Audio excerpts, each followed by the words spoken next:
Family adopts retired police dog. Vet turns pale after taking a closer look. This family always dreamt of having a dog. So when the time was right, they adopted a lovely German Shepherd, and he wasn't just any dog. The 9 was an old police dog, but when the vet took a closer look at the dog, he turned pale, which turned their day into an unexpected adventure. Bertha and her family always wanted a dog, and now that they had a lovely home and she had a steady job, she decided this was the right moment to get one. So she visited many animal shelters and looked for the right dog. Eventually, an old police dog caught her attention and she adopted him. Kota, as the dog was called, felt right at home. He was more than they had ever hoped for, but it was a shame the animal shelter didn't know much about his history.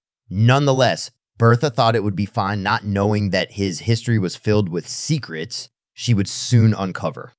After some time, the family started to notice Kota behaved strangely. At first, they thought he was just scratching his ears, but he did it so much that they began to worry. Those worries reached new levels when they tried to help Kota, and he started to squeal. What was going on? Everything is all right, Kota. Calm down, Bertha whispered to him lovingly. She tried to look in his ears, but he shook his head wildly whenever she wanted to touch him. Bertha got up with a sigh as she realized she had to go to the vet with him, not knowing what secrets she would find. Bertha and Kota didn't have to wait very long for their turn at the vet. He listened to how Bertha explained the symptoms, but started with a short initial checkup. The vet checked Kota's heart and fur, which seemed healthy, but this didn't answer her question. Why was Kota behaving so oddly? The vet took a closer look at Kota's ears. The dog moved around, but the vet managed to hold him still, after which he examined the ears. After a while, he sighed and looked at Bertha. I can't find anything that explains his behavior. The vet turned back around, and then something unexpected happened. After turning around, the vet scanned Kota's chip to look at its information. As usual, signal indicated the chip was scanned, and he could access the info, but there was something else. Do you hear that too? Bertha asked. Slowly, a low buzzing became increasingly more present. What is it? The vet didn't answer her question, so Bertha started walking around the room, trying to locate where the sound was coming from. Eventually, the vet also started searching as the sound became more apparent. She groaned from frustration. It's hurting my ears. Where is it coming from? Then it hit her.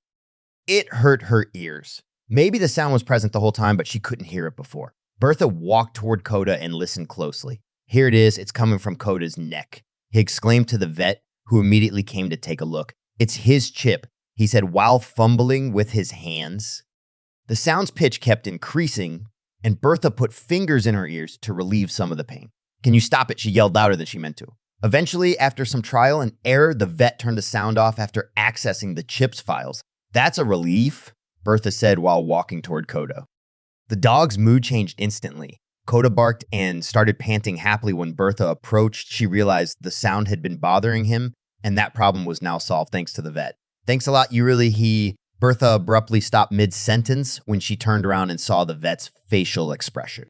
Since the moment the sound stopped, Bertha was busy with Kota. The dog seemed fully recovered and acted like himself again, so she didn't notice how the vet's face had slowly turned pale. When she looked at him to thank him, she saw his stone-cold facial expression. What was going on? Bertha felt worries come over her again as the thoughts flooded her brain. Is there something wrong with Kota after all? Did she do something wrong? Meanwhile, the vet hadn't moved. What is going on? What happened? Bertha demanded to know, unaware she was moments away from turning her day upside down. Oh no, don't worry. It's probably just a mistake, the vet said, and he tried to sound confident, but afterward, he kept muttering as if he was still convincing himself. This caused Bertha to be everything but convinced. His response just caused more questions. What do you mean mistake? What is a mistake? She asked. Don't worry, Kota is healthy. I will register it and you can go on your way, the vet responded. Slowly, Bertha's confusion changed into frustration. This is my dog. I demand to know what is going on. Her voice was raised. The vet sighed and told her something she couldn't have expected. So, your dog died 10 years ago. Like the words echoed through Bertha's head, but she muttered, I know the vet said before she could finish. He is alive and well right here, so it must be a mistake. They stared at each other for a while. Bertha was speechless. Like, how could this happen? So have you ever encountered something like this before? Bertha asked, and she hoped this was just something that happens sometimes. But when the vet shook his head, her shoulders drooped down. Great, she said sarcastically. But then she thought of something. This wasn't just any dog. It was a former police dog. This can't be a mistake or accident. They don't do that at the police. Bertha said. The vet looked at her confused, and she explained Kota was a former police dog. This caused a sudden change in the vet's behavior. They both started to worry, and he began to berate her with questions. Bertha was thunderstruck, trying to understand this turn of events. The vet, however, seemed to have processed the confusing matter and barraged her with questions. Why is he registered as dead? How did you get this dog? Where did it come from? Both unaware, they would soon find out the truth. I don't know anything, Bertha stammered. She hadn't been Kota's owner for a long time, and the shelter didn't have much information about him. She clenched her fists in frustration. Like I said before, all I know is that he was a former police dog, not knowing the importance of this information. The vet grunted, which Bertha interpreted as if he wasn't satisfied with her answers. He turned around, scouring through the files on his laptop. She sighed and approached him. The files were probably their best hope of finding a solution. Shortly after she arrived beside him, the vet gasped and clicked on a file. At first, the screen turned completely black, but it seemed to erupt moments later. Numbers started appearing all over the screen. They kept coming, thousands at a time. What is going on? Bertha shouted, slightly panicked. The vet tried everything to stop it, fumbling with his hands all over the keyboard. Nothing seemed to work, but it stopped as suddenly as it began.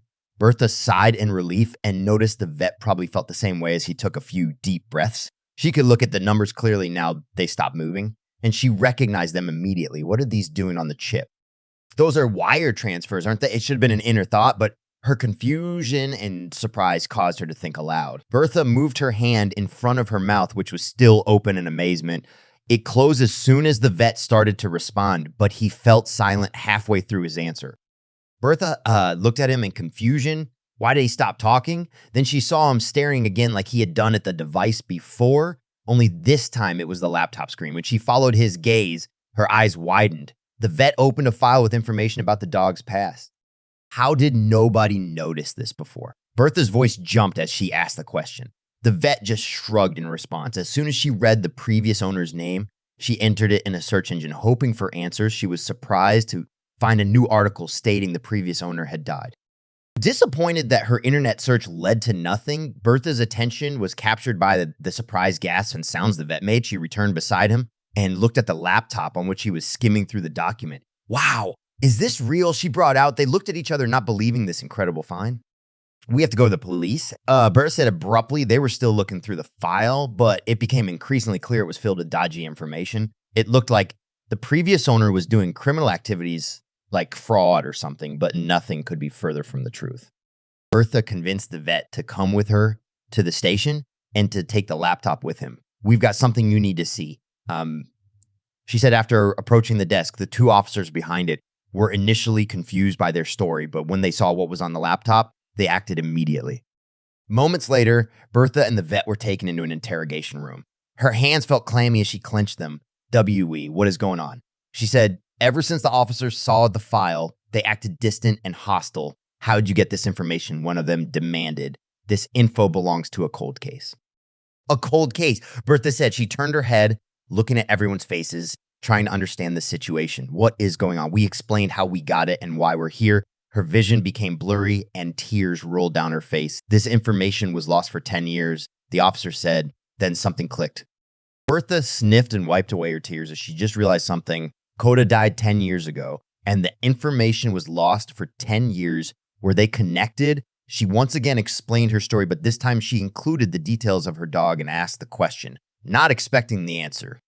When she finished her story, Bertha noticed a quiver of hesitation on the officer's face. He wanted to say something but turned away and closed the door behind him. It felt like the officer was gone for hours, but when he returned, he suddenly apologized and told her an incredible story. As it turned out, the previous owner of Kota was a cop who went undercover 10 years ago. Nothing could lead back to him and the police, so they had to fake the dog's death for them to stay together. It all went well until he suddenly died and the case turned cold. Until now, Officer Burton's day had taken an unexpected turn since this woman and vet walked through the door. They brought in new evidence for a cold case he could reopen after 10 years. Thanks for bringing this to the station. I will take it from here, he said to the woman, knowing exactly where to begin. After going through the document, he figured there was one lead they could still use. It's a gamble, but it's the only thing we got, he mumbled. The undercover cop had documented the criminals got a regular poker night, and Burton hoped they would still do this after all these years. Officer Burton gathered the special unit and brought them up to speed. After which they filled the stakeout van with listening equipment and started their investigation. He brought the laptop with him, and a slight smile appeared. It was incredibly detailed, and he was sure it would help them catch the criminals, or would it? They staked out the place detailed in the file for days, which turned into weeks. The listening equipment only picked up people enjoying dinner, as the place was a restaurant. Burton believed it to be a front and the criminals were in the back, but to this day, nothing seemed shady until suddenly he noticed a man on one of the cameras and recognized him immediately as one of the criminals in the file. The man entered through the back door where Burton immediately turned the listening equipment. Moments after they turned the kit, things changed. There were no dining sounds, but people talking and chips moving. I was right.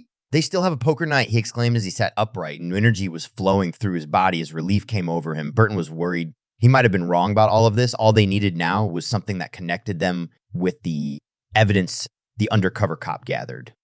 They wait patiently, listening for any connection. When they suddenly hear it, the people are using company names that are listed in the file, which they use to commit fraud. We got them, Burton shouts without hesitation as he orders people to enter the place, not realizing he might have jumped the gun.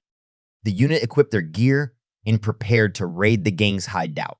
Using a battering ram, they entered the building. They quickly made their way toward the poker room, checking everything there. All right, watch each other's back. Burton said he expected some resistance, but when they entered, he was surprised.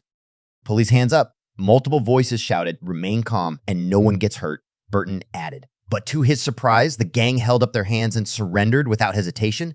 He looked around the room with a satisfactory smile. Let's get them to the station, he said, thinking the work was done.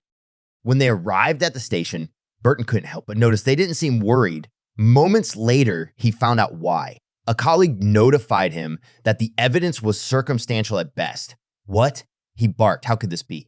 He soon realized he made a mistake and needed to fix it. Burton acted too quickly in arresting the criminals, and the connection between the conversation they recorded and the files from 10 years ago wasn't rock solid. He paced around the room, hands going through his hair. Confession, he mumbled suddenly. That's it. The only way this was going to work was if they confessed. The poker night inspired him as a plan formed in his head. He would bluff the criminals into confessing.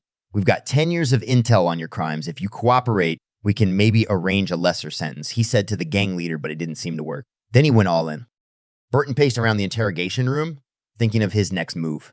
How could he make the leader believe they had damning evidence on them? We sent an agent undercover 10 years ago, he suddenly said. Yeah, but he died, the leader smiled. But then Burton thought of a brilliant response. That's what we wanted you to think, he said, adding some details from the files. Burton closely watched the leader's reaction and noticed he started wavering. Jackpot, he thought. I can offer you a deal if you confess, Burton said. Moments later, a signed confession was in his hands, and he smiled. After the trial ended and the gang was put behind bars, Officer Burton visited the vet to thank him and return his laptop. He then proceeded to go to a pet shop and get some dog treats for the next visit, where Burton thanked both Bertha and Kota for their help in solving the case.